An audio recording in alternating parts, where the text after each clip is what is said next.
Hi, my name is Adam Nemer.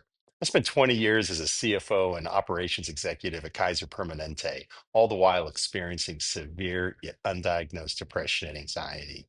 And now I help leaders create stigma-free mental well-being cultures by sharing my story and what I learned along the way.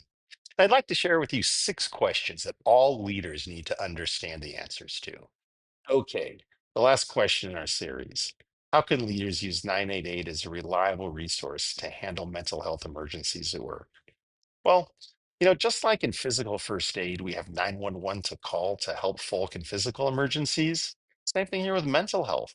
We need to know where to turn if we think someone around us might be having a mental health crisis, or for that matter, if we might be having a mental health crisis. That's where 988 comes in. Whether it's an employee in visible distress or in a private conversation where someone shares they're struggling, dialing 988 on your phone connects them to trained crisis counselors 24/7.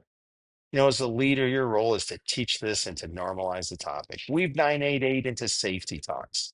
Post it where people gather. Add it to ID badges. Include it in your written mental health plan.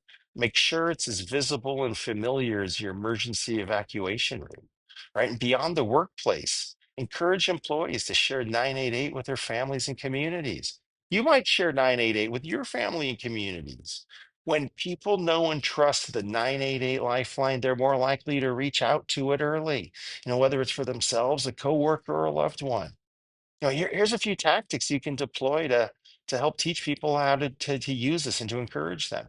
You might host short how it works sessions so people know what to expect when they call, text, or chat with 988. You might share real positive stories of 988 helping someone navigate a crisis, right? And encourage team members to program it into their phones and share it with their kids, partners, or friends. And please take the pledge to make suicide prevention and mental health promotion health and safety priorities at your workplace. Listen, thank you so much. I hope you've enjoyed the series. Have a great day.